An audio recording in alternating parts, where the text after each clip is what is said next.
Very good evening, everyone. My name is Shubham Singhania, and in this particular lecture, we are going to understand some more concepts related to Introduction to HRM. So let's get started. Now, in this particular lecture, we are going to specifically to focus upon strategic human resource management. But before we go there, let's understand what do we mean by strategy. So, strategy का मतलब क्या होता है? It is basically an action-oriented element in order to attain an organizational goal. तो आप कई बार सुनते होंगे कि मैनेजर्स जो होते हैं या जो एचआर मैनेजर्स होते हैं या किसी भी डिपार्टमेंट के जो मैनेजर्स होते हैं they keep telling to their team that we have to strategise well, we have to strategize in a manner such that we are able to achieve the goals and objectives of the organization. देखिए कई बार ऐसा होता है कि जो market है वो बहुत ज़्यादा कॉम्पिटिटिव हो रखी होती है और अगर आपने कुछ टैक्टिकल अप्रोच नहीं अपनाई या फिर अगर आप थोड़े से स्मार्ट नहीं हुए, अगर आपने मार्केट को फोकस नहीं किया और उसके अकॉर्डिंग अपने गोल्स एंड ऑर्गेनाइजेशन के हिसाब से एक्ट नहीं किए, you are not taking steps accordingly, you are not managing the organisation well, then certainly you can go in a lot of losses. For example, जैसे बहुत सारे ऐसे इंस्टीट्यूट्स होंगे, बहुत सारे ऐसे ऑर्गेनाइजेशन होंगे जो कोविड पैंडेमिक के टाइम पे खुले हुए होंगे. अब यहाँ पे दो सिनेरियो हो सकता है. एक सिनेरियो ये हो सकता है दैट नोबडी प्रॉपरली एंटिसिपेटेड, किसी ने भी इसको प्रॉपरली एंटिसिपेट नहीं किया कि भाई जो कोविड पैंडेमिक है वो लंबा चलने वाला है. ठीक है, सो लेट्स से कि काफी सारे होटल ओनर्स होंगे या रेस्टोरेंट ओनर्स होंगे जो अपना अपना स्टार्टअप जो है, अपना अपना जो फर्म है वो कोविड के टाइम पे खोल रहे होंगे. नाउ वी सर्टेनली लो कि कोविड पैंडेमिक इतना ज्यादा मैसिव था, ग्लोबल पैंडेमिक था इनफैक्ट, कि जो भी ऑर्गेनाइजेशन स्पेसिफिकली इन डोमेन्स में, ट्रैवल एंड टूरिज्म हो गया, रेस्टोरेंट हो गया, फूड इंडस्ट्री हो गया, इनमें जो भी कंपनीज आई हैं उन्होंने बहुत भारी नुकसान उठाया. ठीक है, वेयर एज अगर मैं एक ऐसी कंपनी के बारे में बात करूं सच एज जूम, ठीक है, जो आप जूम मीटिंग्स कंडक्ट करते हैं और आप लोगों ने वीडियो कॉन्फ्रेंसिंग, बहुत सारे कॉन्फ्रेंसेज और सेमिनार्स जूम के थ्रू अटेंड किए होंगे, तो अगर मैं आपको बताऊं तो Zoom has reported an approximate profit of 400% during the COVID pandemic. ठीक है, और इसने किया कैसा? छोटी सी कंपनी थी बट इसने किया क्या, दैट व्हेन इट रियलाइज कि यार अभी तो पैंडेमिक लंबा चलने वाला है, तो इन्होंने स्ट्रैटेजी बनाई कि भाई हम क्या करेंगे, हम अपने सब्सक्रिप्शन मॉडल निकाल देते हैं, जहां पे अगर किसी को 100 लोगों के साथ मीटिंग करनी है तो अब इतने का सब्सक्रिप्शन भेजेंगे, 500 रुपए, 500 लोगों के साथ मीटिंग करनी है तो ये हमारा प्राइस मॉडल होगा, and accordingly so on and so fourth. So what have they done? Based on the demands of the market, based on the situation in the market, they created strategies so that they can earn vital returns. और similarly यहाँ पे कुछ ऐसी firms होंगी जिन्होंने properly चीज़ों को strategise नहीं किया होगा, अपना स्टार्टअप लेके आए होंगे कोविड पैंडेमिक में, उन्होंने बहुत ज़्यादा नुकसान झेला होगा. So the ideal way of defining strategies कि आप एक ऐसा टैक्टिकल अप्रोच, जिसे हम कहते हैं ना स्मार्ट अप्रोच, टैक्टिक्स का इस्तेमाल करना, ठीक है, एक ब्यूटीफुल मैनर में आप इस तरीके से करते हैं so that you can get a desired outcome. अब जब हम स्ट्रैटेजिक ह्यूमन रिसोर्स मैनेजमेंट के बारे में बात करेंगे, which we are going to deal in future slides, तो बेसिक फंडा ये है कि जो ह्यूमन रिसोर्स डिपार्टमेंट होता है वो अपनी स्ट्रैटेजीज इस तरीके से बनाता है कि भाई हम best of the best man लेके आए अपनी कंपनी के अंदर या फिर अपनी ऑर्गेनाइजेशन के अंदर. इससे होगा क्या, that if you are going to have the best man, he will be the person who is going to be an expert in let's say X Y Z. Let's say हम एक ऐसा पर्सन लेके आ रहे हैं who is an expert in training people. ठीक है, लेट्स से सॉफ्ट स्किल हो गया या कम्युनिकेशन स्किल हो गया, उस पर वो बहुत एक्सपर्टीज होल्ड करता है और वो हमारे लोगों को ट्रेन कर सकता है. You never know that that particular trainer might win you a lot of contract. हो सकता है कि जो आपके एम्प्लॉयज है वो इतने अच्छे से ट्रेंड हो जाएं that whenever they are going to close a deal, जब भी वो जा रहे हैं किसी भी प्रपोजल पे वर्क करने के लिए या किसी भी कॉन्ट्रैक्ट के लिए वो जा रहे हैं किसी भी क्लाइंट के पास, they are able to convert those deals, they're able to convert those projects into profits और profitable ventures. So बेसिक फंडा यही होता है कि हमें स्ट्रैटेजी इस तरह बनानी है कि हमारे पास बेस्ट पर्सन आए जो हमें सबसे ज्यादा प्रॉफिट दे सके. ठीक है, एक इसका एग्जांपल मैंने यहाँ पे लिया हुआ, best trainer for marketing. Now we all have heard that professor Philip Kotler is the father of modern marketing. Now let's say कि आपकी जो ऑर्गेनाइजेशन है उसको किसी सोर्स से, किसी इंफॉर्मेशन के थ्रू उसको मिस्टर फिलिप कॉटलर का कॉन्टैक्ट मिल जाता है, he is still alive by the way if you are not aware, और आप एक एक घंटे का वेबिनार उनके साथ प्लान कर लेते हैं या फिर उनको अपने एडवाइजरी बोर्ड पे ले लेते हैं as a consultant. Don't you think that you might get a lot of insights? अब काफी बार लोगों को ऐसा लगता है कि जो प्रोफेसर होते हैं they are only good in terms of academics, but let me tell you, professor Philip Kotler acts as a consultant to big big corporate houses. तो ये एक वंडरफुल एग्जांपल हो सकता है स्ट्रैटेजी का कि आपने स्ट्रैटेजाइज किया और किसी तरीके से एक इतने बड़े आदमी को, इतने बड़े एक्सपर्ट को अपने बोर्ड पे ले. ऑफ कोर्स उसके कुछ ना कुछ इंप्लीकेशंस तो होंगे ही, और अगर आपने उसको सही से यूटिलाइज किया, टैक्टफुली यूटिलाइज किया, सो प्रॉफिटेबल वेंचर्स ही निकल के आएंगे. So that is what strategy in terms of human resource management deals with. ठीक है, आगे चलते हैं। Now specifically let's talk about meaning of strategic human resource management, the alignment of strategic business goals with human resources. ठीक है, एक और example लेते हैं समझने के लिए ताकि आपको आसानी से समझ में आए। लेट्स से कि आपका बिजनेस गोल क्या है, that we have to increase our market share with let's say 15%। आप एक टारगेट बना के चलते हैं कि भाई हमें जो मार्केट शेयर है अपनी कंपनी का अभी लेट्स से 10% है, हमको इसको 15% से बढ़ाना है and we have to take it to let's say 25%। आप इसको 25% पे लेके जाना चाहते हैं, this is your target that you have made. Now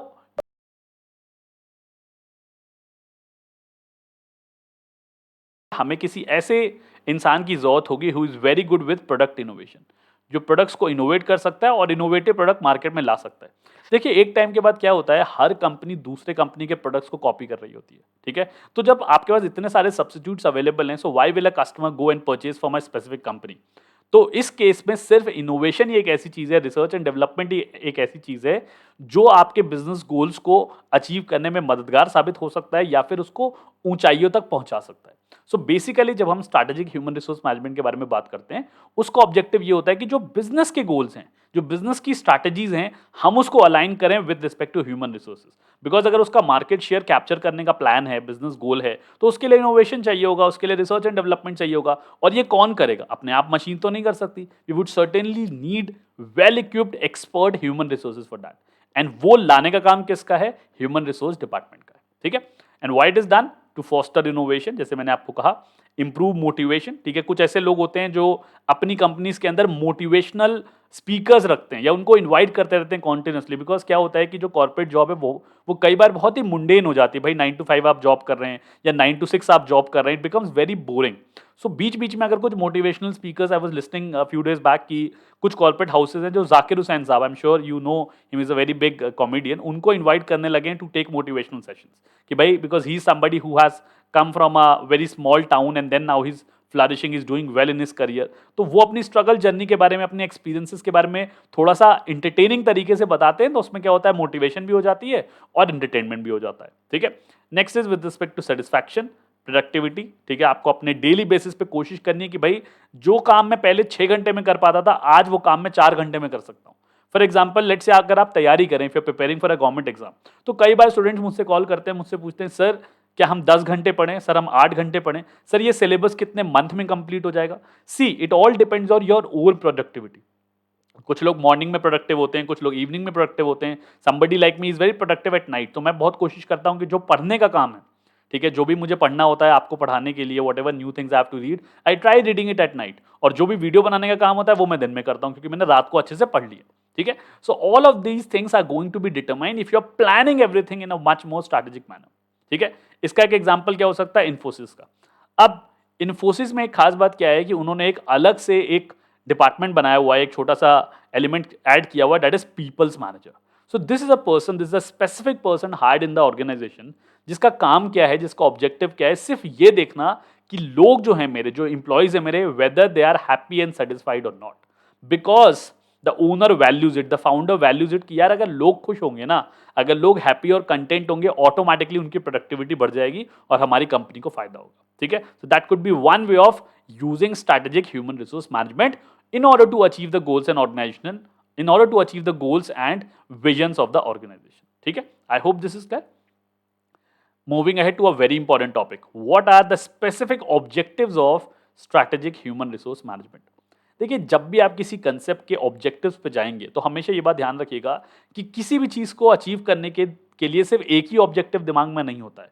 there are various dimensions to it, because जब आप एक चीज परस्यू कर रहे होते हैं तो उस प्रोसेस के दौरान you tend to acquire a lot of things। For example, let's say right now you're preparing for a government exam। ठीक है, तो एक ऑब्जेक्टिव आपका क्या है कि भाई हमें एग्जाम क्रैक करना है। ठीक है, उसमें क्या हो रहा है कि आपकी नॉलेज बढ़ रही है, you're probably reading a lot of things, जिसकी वजह से आपकी knowledge, awareness, skill set improve हो रहा है। ठीक है, अगर लेट्स से अगर आप किसी ट्रेनिंग पीरियड पे जाते हैं, जॉब में सिलेक्ट होकर, तो वहां पे आपकी स्किल्स भी इंप्रूव हो रही है। ठीक है, एंड इससे हो क्या रहा है, एक और एलिमेंट क्या हो रहा है, your understanding level is going to help you take better decisions in life.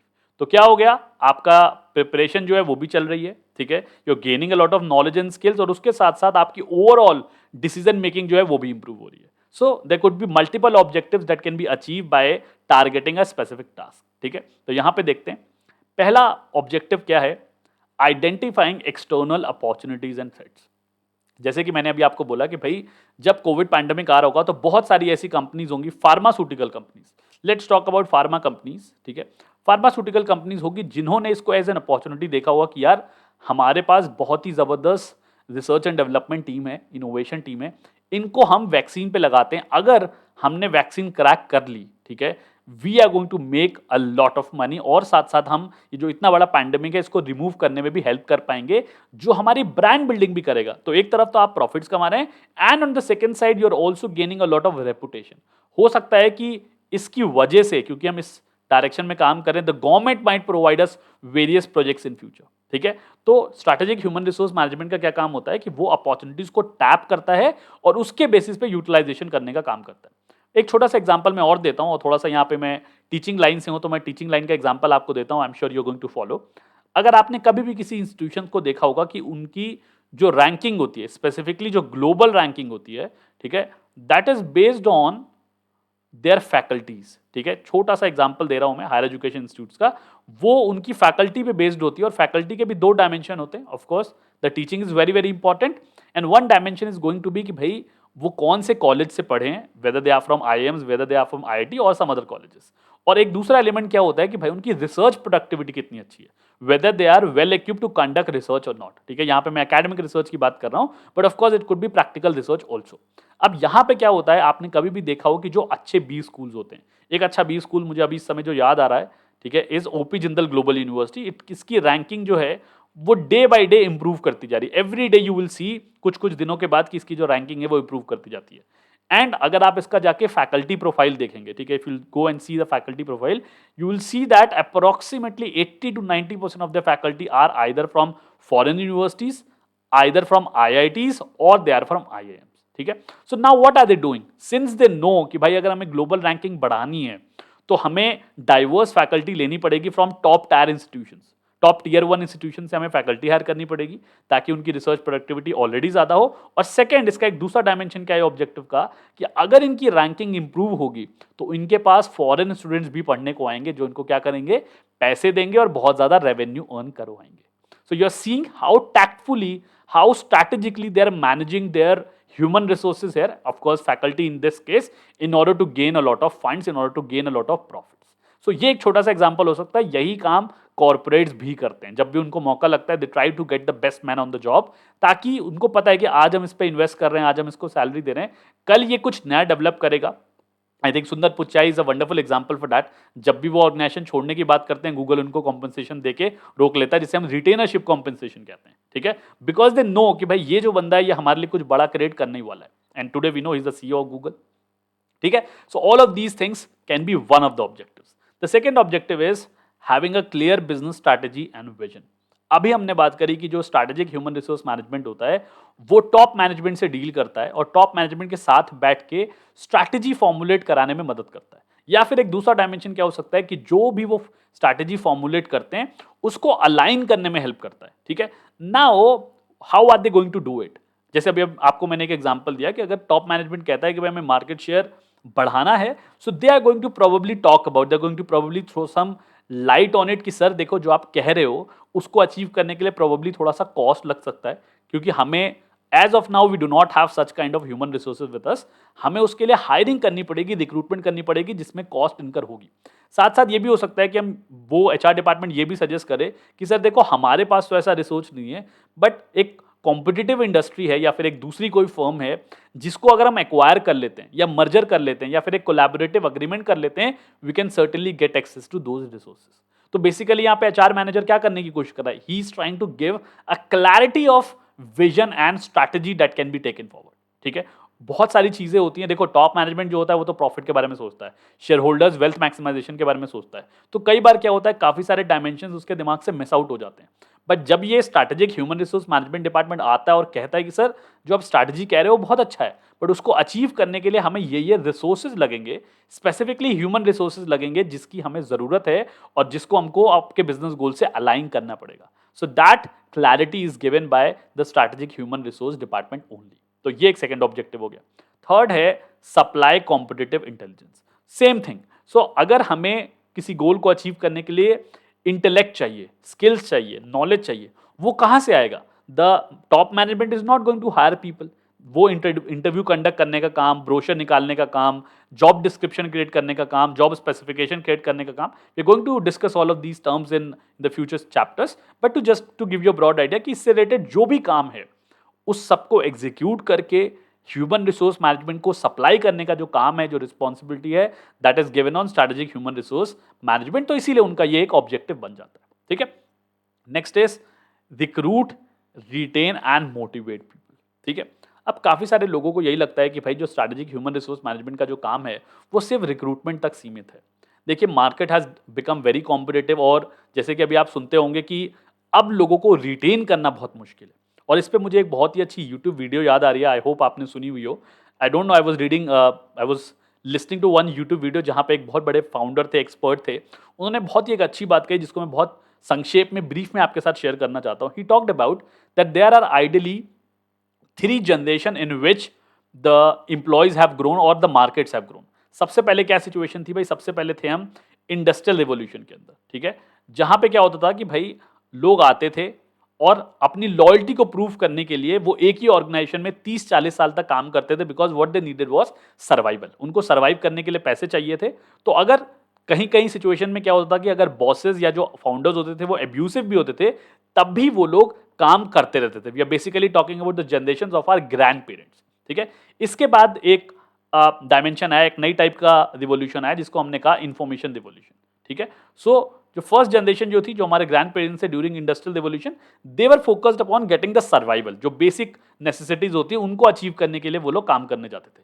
The second generation, that is probably our fathers, जो हम इंफॉर्मेशन रिवॉल्यूशन के बारे में बात कर रहे हैं, they went on to get some kind of what we say the standard of living. मतलब ठीक है, रोटी कपड़ा मकान था हमारे पास, बेसिक नेसेसिटीज थी, बट उसको इंप्रूव करने की कोशिश हो रही थी कि यार ईएमआई आ जाए, हमारे पास घर पेमेंट, घर खरीदने के लिए पैसे आ जाएं। So basically they went for that purpose. Third, that is the current revolution, what we are seeing is a kind of a digital, or what we call it as a social revolution. इस समय जो हम current phase में है वो digital and social revolution है, where the survival has been taken care of, the standard of living has been taken care of. Now we people, अगर हम कहीं पे भी नौकरी करने जाते हैं तो हमारा ऑब्जेक्टिव क्या रहता है कि भाई हमें क्वालिटी ऑफ वर्क चाहिए, वर्क लाइफ बैलेंस चाहिए। हम ऐसे नहीं है कि हमें एंड्स मीट करने में प्रॉब्लम हो रही है कि हम 18 घंटे या 24 घंटे काम करेंगे। ठीक है, हम उसको आसानी से मीट कर सकते हैं, बेसिक स्टैंडर्ड ऑफ लिविंग हमें प्रोवाइडेड है। We are working for quality of life and therefore we need a proper work life balance. ठीक है, सो बेसिकली अब जो मैनेजर्स हैं, अब जो ह्यूमन रिसोर्स मैनेजर्स हैं, उनका सबसे मुश्किल काम क्या है कि भाई वो लोगों को रिटेन कर पाए। इसीलिए उनको कॉन्टिन्यूसली उनको मोटिवेट करना पड़ता है, उनको इंसेंटिवाइज करना पड़ता है और उनको अलग अलग तरीके से खुश रखना पड़ता है। फॉर एग्जाम्पल फ्लेक्सी टाइम, भाई पहले आप में से कभी किसी ने नहीं सुना होगा कि भाई फ्लेक्सी टाइम का कोई कंसेप्ट है, but nowadays you see, if you want to work from 8 to 4 you can work, if you want to work from 9 to 5 you can work, if you want to work from 10 to 6 you can also do that. Even बहुत सारी organization है जिन्होंने indefinitely work from home दे दिया है। ठीक है, so why are these things happening? Because now the strategic human resource department has understood कि यार अगर हम ये सारी चीजें नहीं देंगे, we won't be able to retain people. तो इसीलिए रिटेंशन, मोटिवेट करना और रिक्रूटमेंट एक और इंपॉर्टेंट ऑब्जेक्टिव हो जाता है स्ट्रेटेजिक ह्यूमन रिसोर्स डिपार्टमेंट का। ठीक है, I hope this is clear. Moving ahead, develop and retain competent resource. Now this is a very important point, so we are going to ponder upon this particular element for some time. The important element is कि आपने किसी 22 साल के एक young graduate को, 22 years को recruit कर लिया अपने ऑर्गेनाइजेशन के अंदर। ठीक है, now when you have recruited him, he had that fresh talent, he had a lot of skills, he has a lot of energy. ठीक है, बट अब क्या हो रहा है, अब धीरे धीरे 2 साल 3 साल हो गए हैं, now he is probably let's say 25 years of old. और अभी तक क्या हो रहा है that now he is thinking यार मुझे ग्रोथ जरूरी है, क्योंकि 3 साल से मैं एक ही काम किए जा रहा हूं, I am not learning any kind of new skills. मुझे कुछ भी नया स्किल सेट सिखाया ही नहीं जा रहा है, I am not at all learning it. तो वो क्या करेगा, वो जॉब चेंज करने का सोचेगा, या वो सोचेगा कि यार यहाँ से चलते हैं, कहीं और जॉब देखते हैं जहाँ पे मुझे थोड़ा अच्छा सीखने को भी मिले। See, compensation is not everything today. अगर आज आप कोई स्किल्स लर्न कर रहे हैं तो हो सकता है कि वो आपको इमीडिएट फायदा ना दे, बट आज से 4-5 साल बाद आपको बहुत ज्यादा फायदा दे। So it is also important that you keep learning those skills as an individual. तो आप स्ट्रैटेजिक ह्यूमन रिसोर्स डिपार्टमेंट का काम क्या हो जाता है कि भाई हमारा काम सिर्फ रिक्रूटमेंट तक सीमित नहीं है या फिर रिटेन करने तक सीमित नहीं, we also have to focus upon developing these skills. क्योंकि अगर हम ये स्किल्स को डेवलप नहीं करेंगे तो वो जो हमारा टैलेंटेड एम्प्लॉय है जिसको हमने हायर किया था 22 साल की उम्र में, वो हमें छोड़ के चला जाएगा। So one of the important objective is to spend money in the training part, spend money in curating various programs and courses where you can develop the overall personality as well as skills। एक example इसका क्या हो सकता है कि अगर आपने देखा हो कि जो 40 इयर्स के जो बैंक मैनेजर्स हैं, I am specifically talking about bank managers here, इनको ट्रेनिंग देने के लिए बैंक जो है वो फंड करता है और इनको आईएम्स भेजता है कि सर आप जाओ और कुछ नई नई टेक्निक सीख के आओ। अब अगर मैं रियलिटी में बात करूं तो हम सबको पता है कि भाई एक्चुअली में ट्रेनिंग में कितना सिखाते होंगे या फिर it is a kind of a entertaining period for them, but the approach is कि भाई अगर हम ये स्किल सेट नहीं दिखाएंगे, ये स्किल सेट नहीं सिखाएंगे अपने इंप्लॉइज को, they are not going to stay with us. ठीक है, उनको दूसरी अपॉर्चुनिटी मिलेगी, they are going to go. So just a way of retaining them also and helping them learn and acquire new skills also, ये भी बहुत ज्यादा जरूरी है जो कि स्ट्रैटेजिक ह्यूमन रिसोर्स मैनेजमेंट करता है। ठीक है, next element is meet expectation of customers. अब आप सोच रहे होंगे कि sir strategic human resource management जो है वो कस्टमर्स की एक्सपेक्टेशन को कैसे मीट करता है। अब देखिए ऐसा होता है कि जब आप किसी ऑर्गेनाइजेशन में काम करते हैं तो आप एम्प्लॉयज को उनकी रिस्पॉन्सिबिलिटीज एंड ड्यूटीज बता देते हैं, you have already narrated them the duties and responsibilities very well. But कई बार क्या होता है कि for example let's understand it using an example कि जो सेल्स एम्प्लॉय है, लेट्स से आप किसी ऑटोमोबाइल, मैं ऑटोमोबाइल का एग्जांपल इसलिए दे रहा हूं because I recently visited some of the showrooms with my parents. So let's say कि अगर आप सेल्स एम्प्लॉयज के बारे में बात करें तो एक सेल्स एम्प्लॉय का काम क्या होता है कि भाई जो लीड जनरेट होकर आई है उसको कैप्चर करे और उसको कन्वर्ट करे इनटू द फाइनल सेल्स। ठीक है, अब क्या होता है कि उसको ट्रेनिंग किस लिए दी गई थी कि भाई आपको सेल्स कैसे जनरेट करनी है। ठीक है, और उसके साथ एक टेक्निकल पर्सन लगाया गया था who can probably give description about the product और सर्विस। लेट्स से यहाँ पे कार के बारे में बात कर रहे हैं तो कार की सभी जो जानकारी है वो एक टेक्निकल पर्सन देता था। ठीक है, but now sometimes what is happening कि भाई एक कंपनी सोचती है कि यार एक ही चीज को करने के लिए हमें दो लोग हायर करने पड़ रहे हैं, एक तो सेल्स पर्सन लगाना पड़ रहा है और दूसरा जो है वो टेक्निकल पर्सन देना पड़ रहा है। And you also look at from the point of view of a customer कि कस्टमर को भी दो लोगों के साथ कम्युनिकेशन करनी पड़ रही है, दो लोगों के साथ कोऑर्डिनेशन करना पड़ रहा है, तो उसके लिए भी थोड़ा हैसल का काम है। So now the customer wants कि यार जो सेल्स पर्सन है वही हमें सारी जानकारी क्यों नहीं देता गाड़ी के बारे में। अगर मुझे कुछ टेक्निकलिटीज के बारे में पूछना है, कुछ भी जानकारी चाहिए गाड़ी के बारे में या किसी भी और प्रोडक्ट के बारे में, तो ये सेल्स पर्सन ही मुझे क्यों नहीं जानकारी दे देता। Now this is the expectations coming from the customer side and at from the point of view of company you are also thinking यार कंपनी भी दो लोगों की कॉस्ट इनकर कर रही है, for the sales person as well as for the technical person. Now here the role of strategic human resource management department comes in.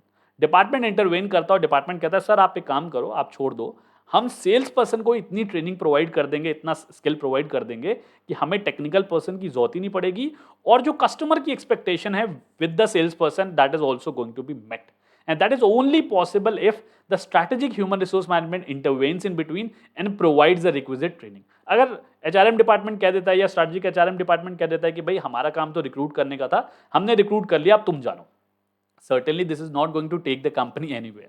So that is how you meet the customer's expectation. Last but not the least, ensure business surplus.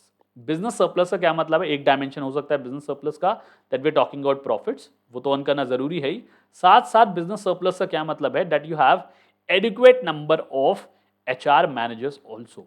ठीक है, अब यहाँ पे HR managers का क्या मतलब है कि कई बार क्या होता है कि भाई आप बहुत ज्यादा प्रॉफिट कमा रहे हो, earning a lot of profits, ठीक है, आप अच्छा खासा रेवेन्यू कमा रहे हैं और यहाँ पे स्कोप है फॉर एक्सपेंशन पर्पस कि any time you can expand your organization, any time you can take some extra orders. तो यहाँ पे स्ट्रैटेजिक ह्यूमन रिसोर्स मैनेजमेंट का क्या ऑब्जेक्टिव रहता है कि भाई पहले तो कि कंपनी के पास इतना बिजनेस सरप्लस हो, इतना मैन पावर हो कि वो अचानक से कुछ कोई भी प्रोजेक्ट आता है उसको एब्जॉर्ब कर सके। आपने कई जगह देखा होगा कि जो ऑर्गेनाइजेशंस होती हैं they are very meagre, they are miser actually. वो क्या करती हैं कि अगर उनको एक्चुअली 15 इंप्लॉइज की जरूरत होती है तो वो 10 इंप्लॉइज पे ही काम कर रही होती हैं, 10 इंप्लॉइज से ही ज्यादा घंटों काम करा के, ज्यादा एक्स्ट्रा एफर्ट करवा के अपनी कॉस्ट कट कर रही होती हैं और उनसे काम ले रही होती हैं। ठीक है, but whereas actually strategic human resource management का क्या काम होता है? ठीक है, कि आप एटलीस्ट इतना सरप्लस रखें अपने पास कि कल को अगर कुछ एक्स्ट्रा प्रोजेक्ट आ जाते हैं या लेट से कंपनी जो है वो एक्सपेंशन की तरफ मूव कर रही है, तो देखिए एकदम से तो आप बाहर से लोग को नहीं हायर कर पाएंगे, और अगर हायर कर भी लेंगे they are going to take their own time to adjust with the company, adjust with the culture of the company. So it is the responsibility of them to ensure कि जो profits हैं, जो revenues हैं, वो भी आपके पास expansion के लिए हों, एक्स्ट्रा रेवेन्यू हो. At the very same time you also have some space in the human resource department also, जहां पे आपके पास कुछ एक्स्ट्रा मैन पावर हो to fulfil those expansionary projects. So that is also one of the important objectives of strategic human resource management. I hope this is clear. Now we are moving to the last topic of this particular lecture, that is what is the specific differences between the traditional HRM and strategic human resource management. We have been talking about HRM and strategic human resource management. अब इसके बीच का specific difference समझ लेते हैं, ठीक है. Let's start with the meaning portion. ठीक है, मीनिंग क्या है? एचआरएम का सिंपल सा क्या मतलब है? मैनेजमेंट और governance of manpower in the organization. मतलब जो बेसिक पेरोल मेंटेन करना होता है, बेसिक रिक्रूटमेंट करना होता है, सिलेक्शन करना होता है, सिर्फ इन्हीं सब कामों तक उनकी रिस्पॉन्सिबिलिटीज होती हैं, ठीक है. Whereas if we talk about strategic human resource management, we are majorly talking about framing of HR strategies towards the organizational goals. मतलब ये रिक्रूटमेंट तो करेंगे, सिलेक्शन भी करेंगे, ट्रेनिंग भी करेंगे, डेवलपमेंट भी करेंगे, but now all of these things are going to be aligned with the strategies of the companies. जो भी स्ट्रैटेजीज बनाई गई हैं उसके अकॉर्डिंगली आप अपने सारे स्टेप्स लोगे with respect to HR department, ठीक है. I hope this is clear. Next is the nature. किस तरीके का नेचर होता है? जो एचआर डिपार्टमेंट का नेचर होता है वो रिएक्टिव होता है. रिएक्टिव का क्या मतलब है? आज आपका टॉप मैनेजमेंट कहता है कि भाई हमें 5,000 यूनिट जो हैं वो एक्स्ट्रा मैन्युफैक्चर करने हैं. सो इन 5,000 यूनिट्स को मैन्युफैक्चर करने के लिए जितनी भी आपको मैन पावर चाहिए उतनी आप रिक्रूट कर लो. Now this is a reactive decision कि आपको बताया गया, उस पर आपने रिएक्ट किया और आपने एचआर डिपार्टमेंट को कहा कि भाई रिक्रूटमेंट करना शुरू कर लो. Strategic human resource is a proactive approach. वो जो डिपार्टमेंट है वो पहले से ये सोच के चल रहा है कि यार हमारा पीक सीजन आने वाला है, ठीक है. पीक सीजन में जो गाड़ियों की सेल्स है वो बढ़ने वाली है, तो हम पहले से या तो सेल्स परसेंट बढ़ा दें या अपने गाड़ियों का प्रोडक्शन मंगवा लें, या फिर मार्केटिंग डिपार्टमेंट बढ़ा दें और मार्केटिंग डिपार्टमेंट को कहें कि भाई प्रोएक्टिवली लोगों को हायर करना शुरू कर दो और मार्केटिंग करना शुरू कर दो, ठीक है. So all of these things are going to be very proactive. In advance you are going to take these steps, whereas HR department में क्या करता है? बाद में काम करता है, ठीक है. You can also say active and passive. Proactive में आप कह सकते हैं कि स्ट्रैटेजिक ह्यूमन रिसोर्स डिपार्टमेंट जो है वो एक्टिवली काम करता है, वेयरएज एचआरएम डिपार्टमेंट जो है ये पैसिवली काम करता है एट अ स्लो पेस, ठीक है. Next is what is the kind of approach. HRM department का जो अप्रोच होता है वो फ्रैगमेंटेड अप्रोच होता है. फ्रैगमेंटेड अप्रोच का क्या मतलब है? कि वो स्टैंड अलोन काम करता है. मतलब उसका कोई भी इंटीग्रेशन नहीं होता है बाकी डिपार्टमेंट्स के साथ या टॉप मैनेजमेंट के साथ या मिडिल लेवल मैनेजमेंट के साथ. उसका खुद का एक इंडिविजुअल रिस्पॉन्सिबिलिटी होती है, इंडिविजुअल टास्क होता है जिसको वो अचीव करता है and their work is done. Where जो स्ट्रैटेजिक ह्यूमन रिसोर्स डिपार्टमेंट होता है, it has an integrated kind of an approach. ये टॉप लेवल मैनेजमेंट के साथ भी काम करता है, मिडिल लेवल मैनेजमेंट के साथ भी काम करता है, और जो इसको फीडबैक्स आते हैं लोअर लेवल मैनेजमेंट से कि भाई इंप्लॉइज कि ये प्रॉब्लम आ रही है, employees are not able to deal with the customers properly, या कस्टमर्स की एक्सपेक्टेशन मीट नहीं हो रही है, all of these things are conveyed to the strategic human resource management department. They integrate, they take up the feedback, they do brainstorming sessions, और उसके basis पे वो अपनी स्ट्रैटेजी प्लान करते हैं और उसी के हिसाब से जो ह्यूमन रिसोर्स है उसको रिक्रूट करते हैं एज वेल एज सिलेक्ट करते हैं, ठीक है. Next is what is the scope. HRM is concern with employees relation, ठीक है, कि भाई हमें अपने एम्प्लॉयज के साथ अच्छे रिलेशन मेंटेन करने हैं या एम्प्लॉयज के आपस में जो रिलेशंस हैं उनको मेंटेन कराना है, ठीक है. वेयर जो स्ट्रैटेजिक ह्यूमन रिसोर्स मैनेजमेंट होता है वो डील करता है internal as well as external relation.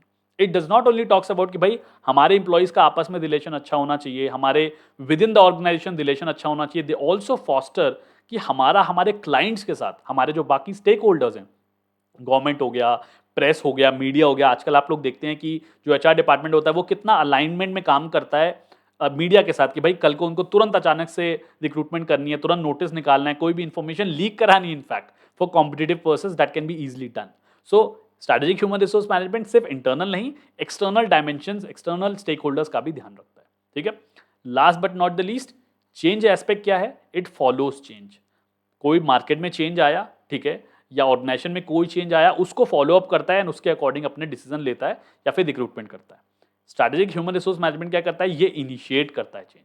अगर उसको ऐसा लगता है कि यार मार्केट इस समय कॉम्पिटिटिव हो रही है, इस समय मार्केट में एक्सपेंशन करने की अपॉर्चुनिटी है, तो वो जाता है टॉप मैनेजमेंट के पास और कहता है कि सर हमें हमारे सोर्सेज से पता चला है कि मार्केट जो है वो एक्सपेंशन की तरफ मूव हो रहा है, या फिर सर जो कॉम्पिटिटर है वो एक नया प्रोडक्ट लॉन्च करने की तैयारी कर रहा है या एक नई तरीके की मास हायरिंग करने की कोशिश कर रहा है, we should also go ad and we should go for a mass hiring project. वो इनिशिएट करता है चेंज, ना कि फॉलो करता है। ठीक है, so these were some of the major differences with respect to traditional HRM as well as strategic human resource management. I hope this is clear. So that ends our chapter 1. In the next lecture, we are going to discuss further chapters. Thank you.